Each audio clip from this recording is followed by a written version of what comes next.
আজ আমরা পাখির চোখে দেখে নেব বর্ধমানের 108 শিব মন্দির। নামে কিন্তু এটা 108 শিব মন্দির, আছে 109টি। জপমালার মতো আছে 108টি মন্দির, বাকি একটি একটু দূরে গলার হারে লকেটের মতো। পশ্চিমবঙ্গের একটি ঐতিহাসিক জেলা হলো বর্ধমান জেলা। এই জেলার প্রতিটি ইটের গায়ে জড়িয়ে আছে কতই না ইতিহাসের গল্প, রাজা রানীদের নানান কীর্তি। জেলার নানান স্থানে নানা রকম স্থাপত্য কীর্তি ছড়িয়ে আছে। এখনও তার কিছু নিদর্শন দেখতে পাওয়া যায়, আবার কিছু জরাজীর্ণ ও কিছু ধ্বংসপ্রাপ্ত হয়ে গেছে। বর্ধমানের অধিষ্ঠাত্রী দেবী হলেন মা সর্বমঙ্গলা। তবে রাজপরিবারের শিব ঠাকুরের প্রতি একটা আলাদা মোহ ছিল। এই জেলাকে শিব ঠাকুরের জেলা বললে ভুল বলা হয় না। সমগ্র জেলা জুড়ে অসংখ্য শিব মন্দির ছড়িয়ে রয়েছে। জেলার বিভিন্ন স্থানে বিভিন্ন নামে শিব ঠাকুর বা মহাদেব পূজিত হয়ে থাকেন। ওং নমঃ শিবায়। কোথাও সেই শিব ঠাকুরের নাম হয় প্রতাপেশ্বর, কোথাও রাজেশ্বর, কোথাও বা পঞ্চানন, আবার কোথাও বুড়ো শিব, কোথাও বা বৈদ্যনাথ, আবার কোথাও বুড়োরাজ নামে শিব ঠাকুর পূজিত হন। শিব ঠাকুরই এই জেলার সবচেয়ে জনপ্রিয় দেবতা বলে মনে হয়।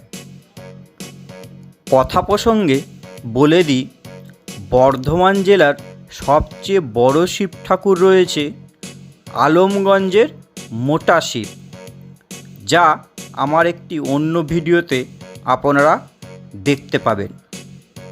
এই শিবলিঙ্গটিকে বর্ধমানেশ্বর বলে অভিহিত করা হয়। এই শিবলিঙ্গটির উচ্চতা প্রায় 6 ফুট আর ওজন প্রায় 360 কিলোগ্রাম। শোনা যায় 1972 সালে মাটি খোঁড়ার সময় এই বিশালাকৃতি শিবলিঙ্গটি পাওয়া গিয়েছিল। এবার আসি আমাদের বর্ধমানের নবাবহাটের 108 শিব মন্দিরের কথায়। বর্ধমান জেলার বর্ধমান শহরের খুব কাছের একটা ছোট্ট গ্রাম হলো নবাবহাট। নবাবহাট অঞ্চলেই মুঘলদের সাথে নবাবদের যুদ্ধ হয়েছিল। মুঘল আমলে বর্ধমানের নাম ছিল শরীফাবাদ। আবুল ফজলের লেখা আইনি আকবরী বইতে এই নামটির উল্লেখ পাওয়া যায়। তাই আপনাদের কাছে আমার অনুরোধ, ভিডিওটা পুরো দেখুন, অনেক তথ্যই আপনারা পেয়ে যাবেন আমার এই ভিডিওতে। এবং ভালো লাগলে আমার চ্যানেল অবশ্যই সাবস্ক্রাইব করুন ও ভিডিওটি লাইক এবং শেয়ার করুন। বর্ধমান জেলা হলো ভারতবর্ষের একমাত্র জেলা যেখানে দুটো 108 শিব মন্দির রয়েছে। ভারতবর্ষের আর কোথাও এরকম শিব মন্দিরের সারিকে দেখা যায় না।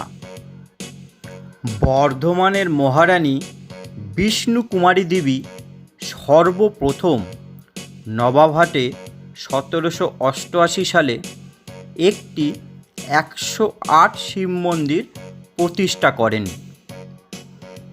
আর অন্যটি বর্ধমানের মহারাজ তেজ বাহাদুর 1809 সালে জেলার কালনা শহরে একটা 108 শিব মন্দির নির্মাণ করেন।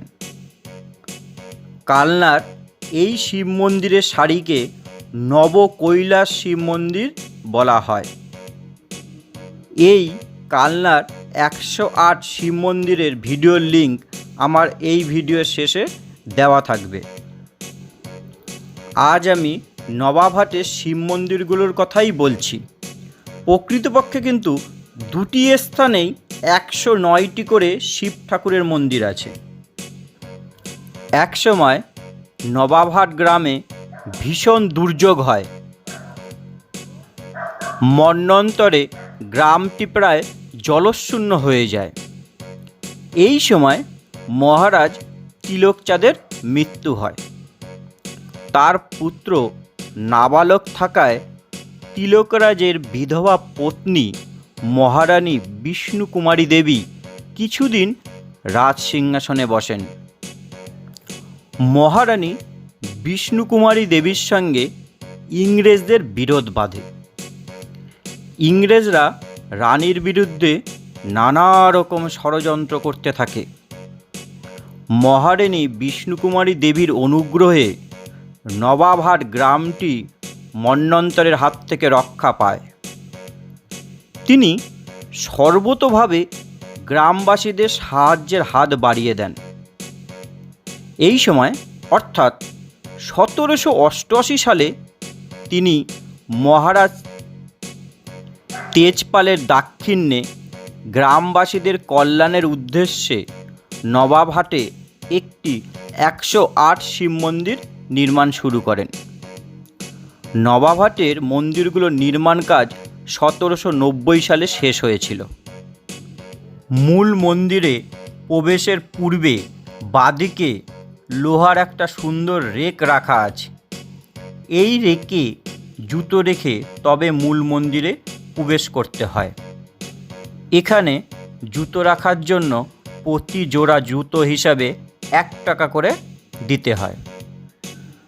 জুতো রাখার পর এরই সামনে অনেকগুলি কল আছে, যেখানে হাত ধুয়ে আপনারা মন্দিরে প্রবেশ করতে পারবেন। জুতা রাখার একটু সামনেই একটা দোতলা বাড়ি আছে, যেখানে তীর্থযাত্রীদের থাকার ব্যবস্থা রয়েছে। বাড়িটির একতলায় একটা ছোট্ট অফিস ঘর রয়েছে। যদি এই বাড়িটির একবারে ছাদে আপনারা যান, তবে আপনারা অনেকটা পাখির চোখেই এই 108 শিব মন্দিরকে দেখতে পারেন। মন্দির চত্বরের পূর্ব দিকে একটা বড় জলাশয় আছে। এই জলাশয়ের জল অতটা স্বচ্ছ বা পরিষ্কার নয়, একটু ঘোলাটে। জলাশয়টির জলে গাছপালা ও মন্দিরের প্রতিফলন পড়ছে, সেটা আপনারা নিজেরাই দেখতে পাবেন। প্রতিফলনটা দেখতে খুব একটা মন্দ লাগবে না। সমগ্র জলাশয়টি লোহার জাল দিয়ে ঘেরা রয়েছে। সামনের দিকে শান বাঁধানো ঘাটও রয়েছে। পুরো জলাশয়টির পাড় সুন্দর করে বাঁধানো। জলাশয়ে প্রবেশ করার জন্য কয়েকটা লোহার গেট করা হয়েছে। জলাশয়টি ঠিক একদম গোলাকৃতি বলবো তাও কিন্তু নয়, কিছুটা লম্বাটে। এই জলাশয়ের গেটের পাশে একটা বিজ্ঞপ্তি লাগানো আছে। জল নেওয়ার প্রয়োজন হলে মালির কাছ থেকে চাবি আছে, চাবি চেয়ে নিয়ে জল নেবেন এবং চাবি যথাস্থানে ফেরত দেবেন। মন্দির চত্বরের ভিতরে একটা নাট মন্দিরও রয়েছে। একটা মন্দিরের সাথে একটা মন্দির গায়ে লাগানো। দুটি মন্দিরের মধ্যে কোনো ফাঁক নেই। সারা বছরই এখানে প্রচুর ভক্তের সমাগম হতে দেখা যায়। মন্দির চত্বরের ভিতরে অফিস ঘরের কাছে একটা জায়গায় লোহার ফ্রেমে 108টি ঘণ্টা রাখা আছে। ঘণ্টাগুলো সম্পূর্ণ পিতলের তৈরি। ঘণ্টাগুলো খুব বড় আকারের নয়, আবার একদম ছোটও নয়, মাঝারি ধরনের।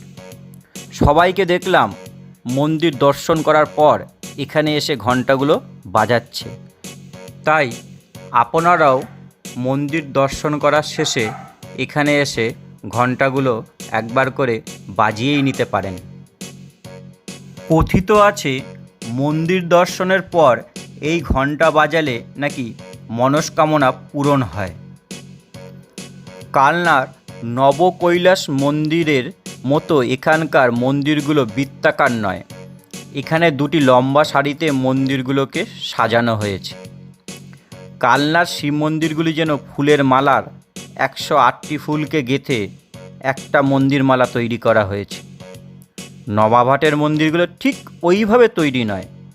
এখানকার মন্দিরগুলো দুটি সারিতে সারিবদ্ধভাবে তৈরি করা হয়েছে। মন্দিরগুলো আকারে বেশ ছোট। মন্দিরগুলোর উচ্চতা মোটামুটি 15 ফুটের মতো হবে।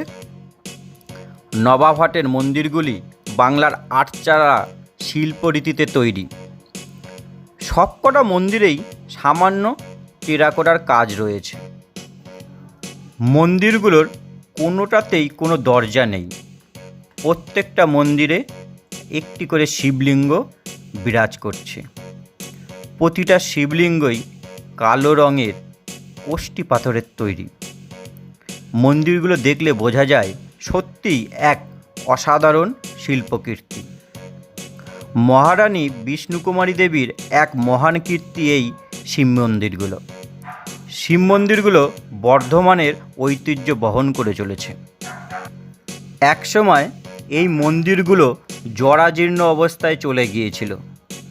1965 সালে বিড়লা জনকল্যাণ ট্রাস্টের আর্থিক সহযোগিতায় মন্দিরগুলোকে সংস্কার করা হয়েছে।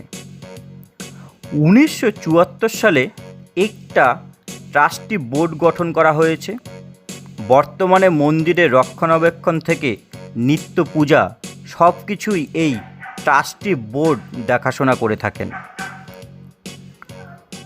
প্রতি বছর শিবরাত্রি উপলক্ষে এখানে একটা বিশাল মেলা বসে। সেই সময় এখানে নানা ধর্মীয় ও সাংস্কৃতিক অনুষ্ঠান করা হয়ে থাকে। এই মেলায় প্রায় লাখখানেক মতো লোকের সমাগম হয়। মন্দিরের প্রবেশদ্বারের পাশেই বাইরের দিকে কৃত্রিম পাহাড় তৈরি করা হয়েছে। এই পাহাড়ের উপর শিব, পার্বতী ও হনুমানজির মূর্তি রয়েছে। মন্দির প্রাঙ্গণটি ভীষণ পরিষ্কার ও পরিচ্ছন্ন। আমি একটা জিনিস লক্ষ্য করলাম, এখানে কিন্তু কোনো পান্ডা নেই। মন্দিরগুলো সকাল 8টা থেকে দুপুর 1টা পর্যন্ত এবং দুপুর 3টে থেকে সন্ধে 7টা পর্যন্ত সর্বসাধারণের জন্য খোলা থাকে। এবার বলি আপনারা এখানে যাবেন কি করে। হাওড়া স্টেশন থেকে ট্রেনে করে বর্ধমান স্টেশনে এসে নামুন। স্টেশনের বাইরে প্রচুর অটো, টোটো গাড়ি দাঁড়িয়ে আছে। একটা গাড়ি বুক করে এখানে খুব সহজেই পৌঁছে যাবেন। আর যদি আপনারা 2 চাকা বা 4 চাকা নিয়ে যান তাহলে বর্ধমান থেকে জিটি রোড ধরে কিছুটা এগোলে ডান দিকে সিউড়ি রোড পড়বে। এই সিউড়ি রোড ধরে সামান্য পথ এগোলেই এই মন্দিরগুলোকে দেখা যায়। তাই আপনারা একদিনের ভ্রমণ প্রোগ্রামে এই বর্ধমান শহরের 108 শিব মন্দির সহ সর্বমঙ্গলা মন্দির, কঙ্কালেশ্বরী, মোটা শিব এইসব দর্শনীয় স্থানগুলো ঘুরে দেখেই নিতে পারেন। তাহলে আজকে এই পর্যন্তই। আবার সামনের কোনো একটি ভিডিওতে দেখা যাবে। নমস্কার, ধন্যবাদ।